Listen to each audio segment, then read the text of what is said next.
morning, sir. Good morning. I assume you're Mr. Pisel?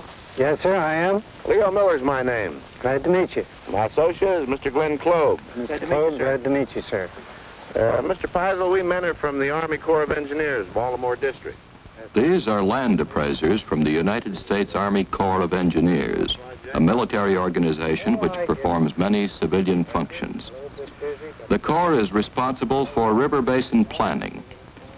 Pollution of the Potomac River at Washington, more than 100 miles down from Pisels' farm, is a national disgrace. In the name of future needs for health, recreation, and clean water in the booming Washington area, the Corps plans to build 16 major reservoirs and dams in the river basin. What do you say, Glenn? To make way for one of these dams, the plans demand that Eber Pisel give up some of his land to the government. I called you here this evening on this here dam problem that has come to our community. We're not quite satisfied with it. To come and take the land out of our valley here and our surrounding community and take the nice homes and farms. And we'd be very much satisfied if the dams would all be abandoned and let our country and our little community as it was before. Now somebody says, I'm going to take this from you. Oh, I'm going to give you some dollars. Dollars don't buy things that you actually love, things that you grew up with.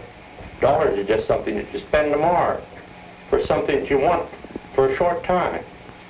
Now, I think we positively got to get our friends in this county and our friends down in Washington to understand that we don't want to keep anybody from getting something, but we want him to get it the same way we got this. Work for it. Our forebears came into Franklin County in the 1730s. Those people cleared this land. They risked their life almost daily working in the field from the Indians. And this soil means more to us, as you expressed in dollars and cents. You can't pay us for this land because we love every foot of it we till. But this is the whole thing they don't understand.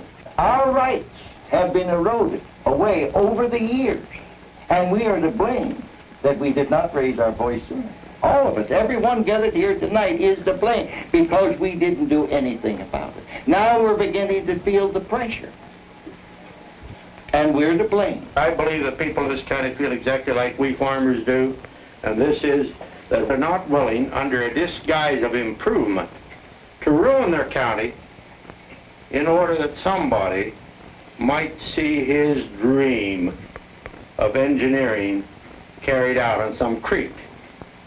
Any place, anywhere. And this is pretty much what you got. I just don't like to be pushed any better than the rest of you do. Now, don't you agree with this? That's right.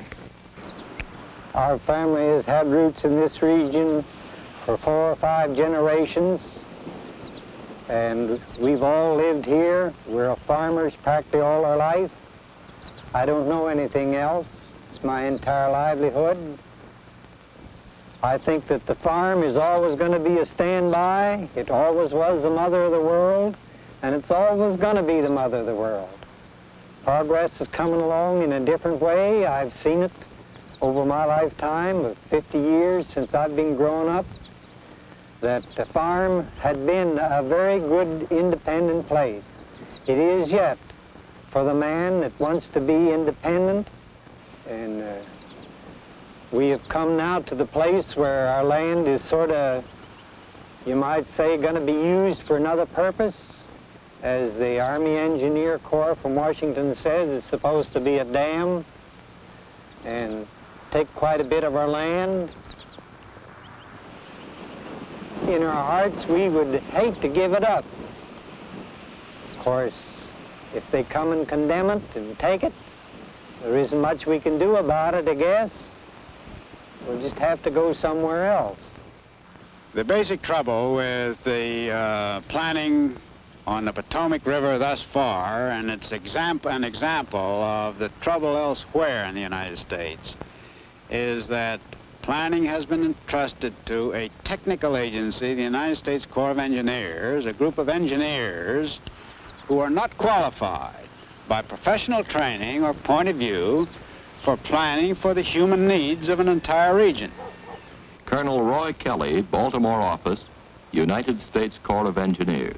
It's going to become increasingly difficult for the individual to see how his use of land competes with those uses proposed in the public interest. One extremely unfortunate circumstance which occurs occasionally is a situation in which a farmer, for example, has his roots in land that has been in the family for many, many years.